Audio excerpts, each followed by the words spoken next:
Today's Bible reading for April 12th. We're reading from the Old Testament, the New Testament, the Psalms, and the Proverbs. So the Old Testament reading is from Joshua chapter 5, verse 1 to chapter 7, verse 15. When all the Amorite kings west of the Jordan and all the Canaanite kings who lived along the Mediterranean coast heard how the Lord had dried up the Jordan River so the people of Israel could cross, they lost heart and were paralyzed with fear because of them.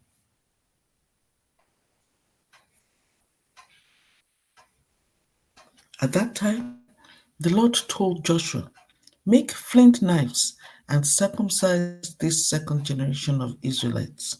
So Joshua made flint knives and circumcised the entire male population of Israel at Gibeath Haraloth. Joshua had to circumcise them because all the men who were old enough to fight in battle when they left Egypt had died in the wilderness. Those who left Egypt had all been circumcised, but none of those born after the Exodus during the years in the wilderness had been circumcised. The Israelites had traveled in the wilderness for 40 years until all the men who were old enough to fight in battle when they left Egypt had died. For they had disobeyed the Lord, and the Lord vowed he would not let them enter the land he had sworn to give us, a land flowing with milk and honey. So Joshua circumcised their sons, those who had grown up to take their fathers' places, for they had not been circumcised on the way to the promised land. After all the males had been circumcised, they rested in the camp until they were healed. Then the Lord said to Joshua, "Today I have rolled away the shame of your slavery in Egypt." So that place has been called Gilgal to this day. While the Israelites were camped at Gilgal on the plains of Jericho, they celebrated Passover on the evening of the 14th day of the first month. The very next day, they began to eat unleavened bread and roasted grain harvested from the land. No manna appeared on the day they first ate from the crops of the land, and it was never seen again. So from that time on, the Israelites ate from the crops of Canaan. When Joshua was near the town of Jericho, he looked up and saw a man standing in front of him with a sword in hand. Joshua went up to him and demanded, "Are you friend or foe?" "Neither one," he replied. "I am the commander of the Lord's army."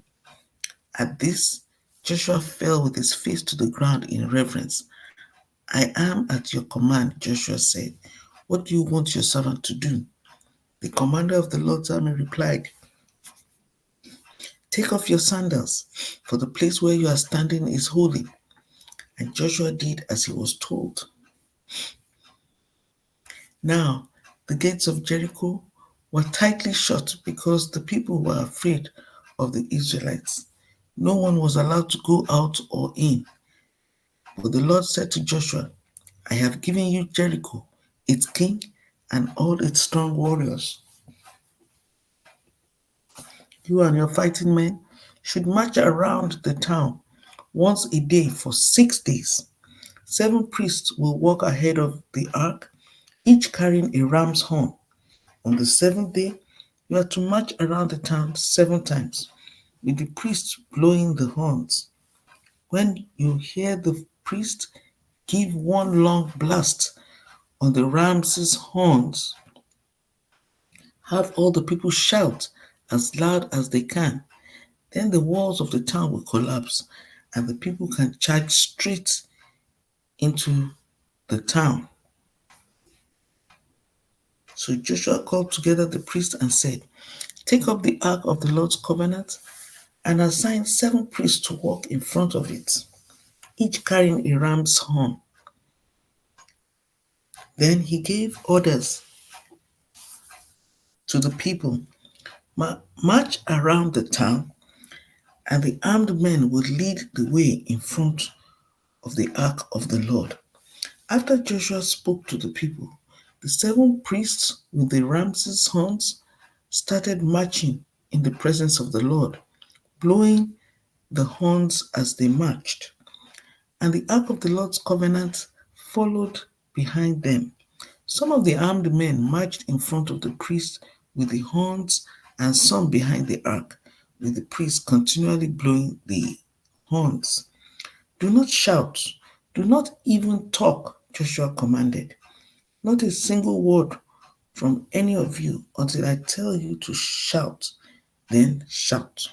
So the ark of the Lord was carried around the town once that day, and then everyone returned to spend the night in the camp.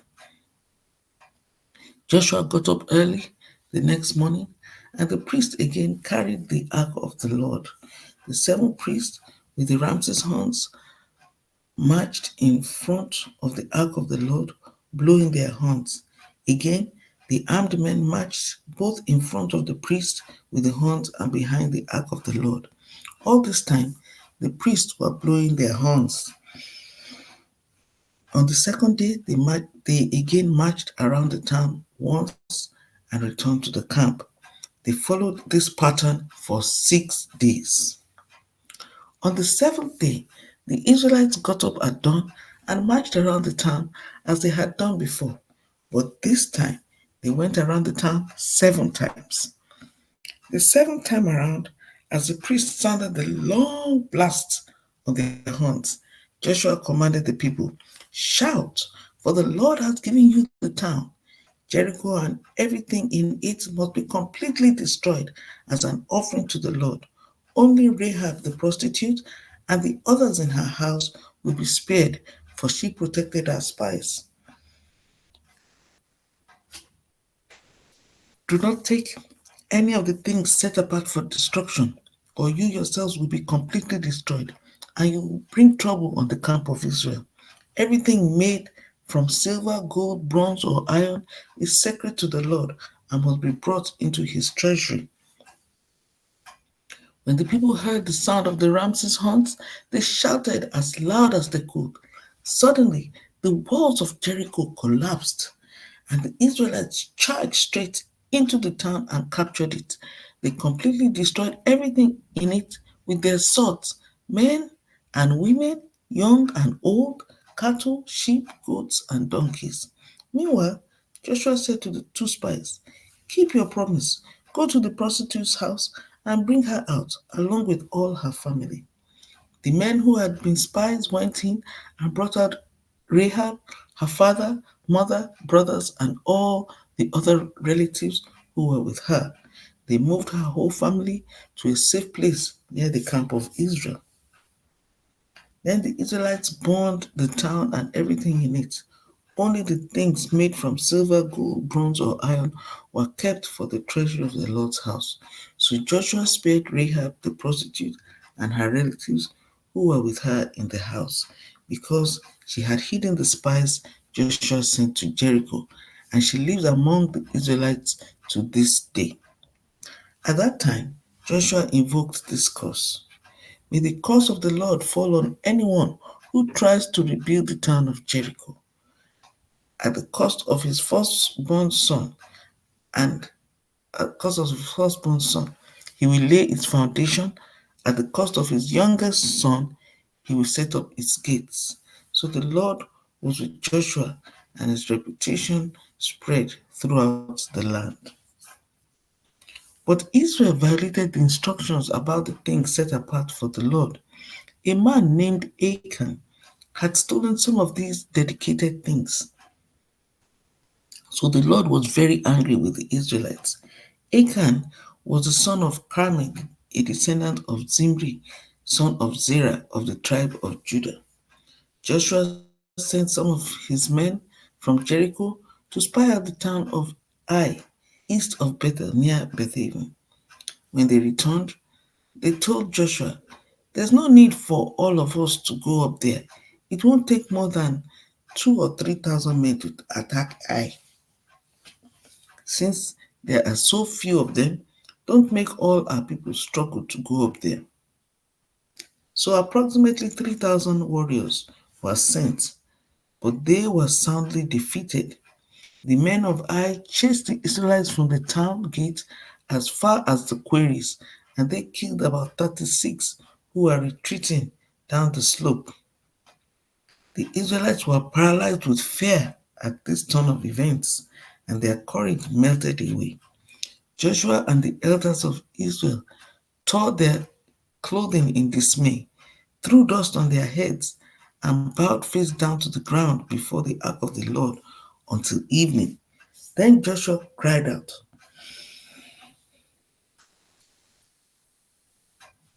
O sovereign Lord, why did you bring us across the Jordan if you are going to let the Amorites kill us? If only we had been content to stay on the other side. Lord, what can I say now that Israel has fled from its enemies? For when the Canaanites and all the other people living in the land hear about it, they will surround us and wipe our name off the face of the earth. And then what will happen to the honor of your great name?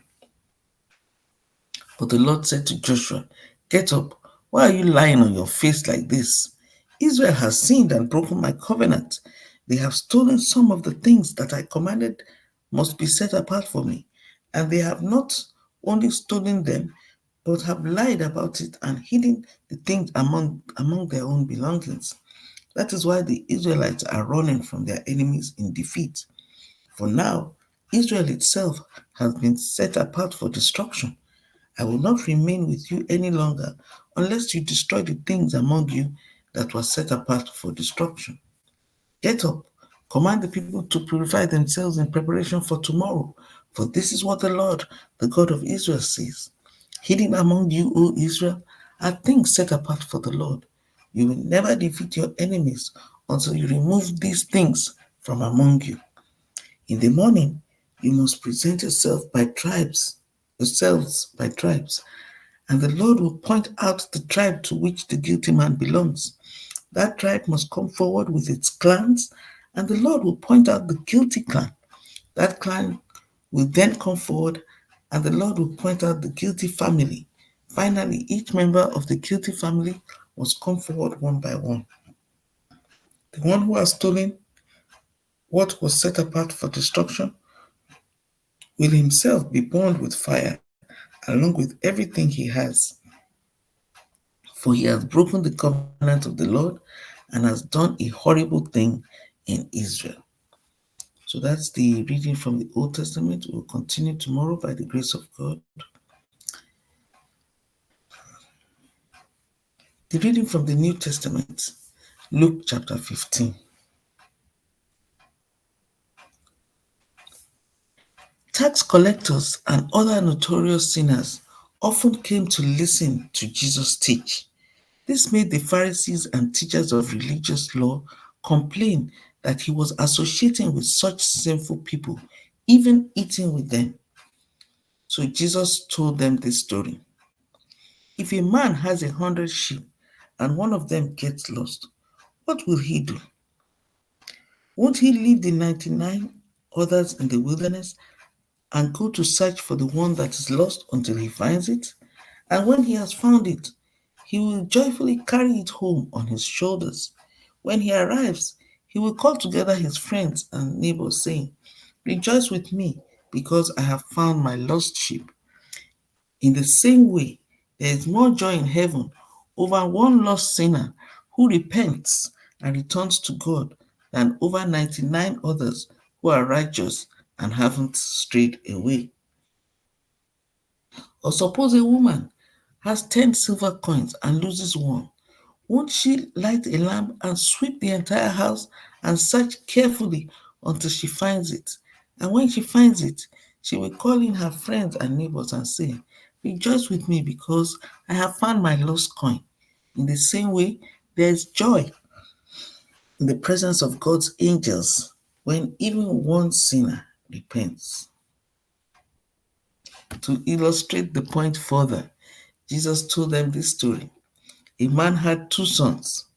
The younger son told his father, I want my share of your estate now before you die. So his father agreed to divide his wealth between his sons. A few days later, this younger son packed all his belongings and moved to a distant land, and there he wasted all his money in wild living. About the time his money ran out, a great famine swept over the land, and he began to starve. He persuaded a local farmer to hire him, and the man sent him into his fields to feed the pigs. The young man became so hungry that even the pods he was feeding the pigs looked good to him, but no one gave him anything. When he finally came to his senses, he said to himself, "At home, even the hired servants have food enough to spare, and here I am dying of hunger. I will go to my father and say, 'Father, I have sinned against both heaven and you, and I am no longer worthy of being called your son. Please take me on as a hired servant.' So he returned home to his father, and while he was still a long way off, his father saw him coming. Filled with love and compassion, he ran to his son and embraced him. So he ran to his son, embraced him, and kissed him. His son said to him, 'Father, I have sinned against both heaven and you, and I am no longer worthy of being called your son.' But his father said to the servants, 'Quick, bring the finest robe in the house and put it on him. Get a ring for his finger and sandals for his feet, and kill the calf we have been fattening. We must celebrate with a feast, for this son of mine was dead and has now returned to life. He was lost, but now he is found.' So the party began. Meanwhile, the older son was in the fields working. When he returned home, he heard the music and dancing in the house, and he asked one of the servants what was going on. 'Your brother is back,' he was told, 'and your father has killed the fattened calf. We are celebrating because of his safe return.' The older brother was angry and wouldn't go in.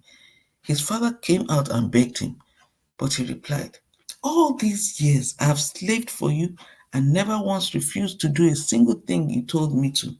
And in all that time, you never gave me even one young goat for a feast with my friends.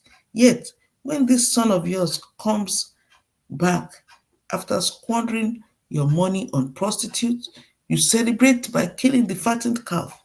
His father said to him, 'Look, dear son, you have always stayed by me, and everything I have is yours.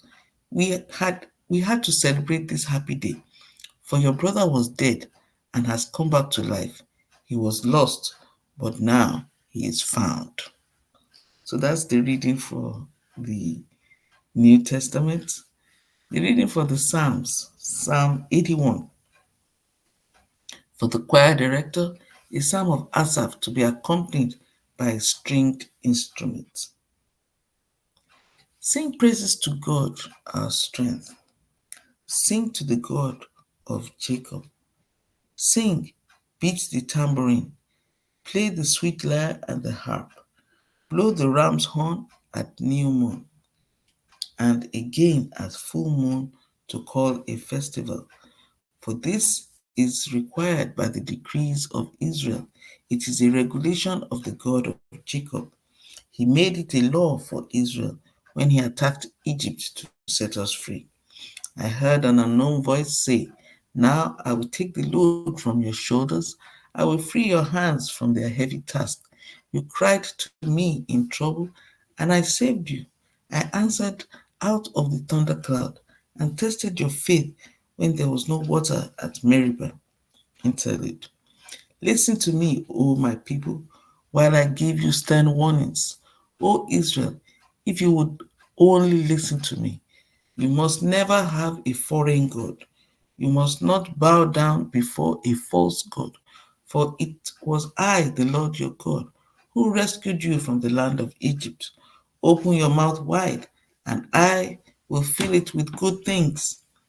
But no, my people wouldn't listen. Israel did not want me around, so I let them follow their own stubborn desires. living according to their own ideas. Oh, that my people would listen to me. Oh, that Israel would follow me, walking in my paths. How quickly I would then subdue their enemies. How soon my hands would be upon their foes. Those who hate the Lord will cringe before him. They would be doomed forever. But I would feed you with the finest wheat. I will satisfy you with wild honey from the rock. So that's the reading from the Psalms. And the reading from the Proverbs, Proverbs chapter 13, verse 1. A wise child accepts a parent's discipline. A mocker refuses to listen to correction. So that's the end of the reading for today, April 12th. May the Lord God Almighty bless the reading and hearing of His word in Jesus Christ's name. Amen.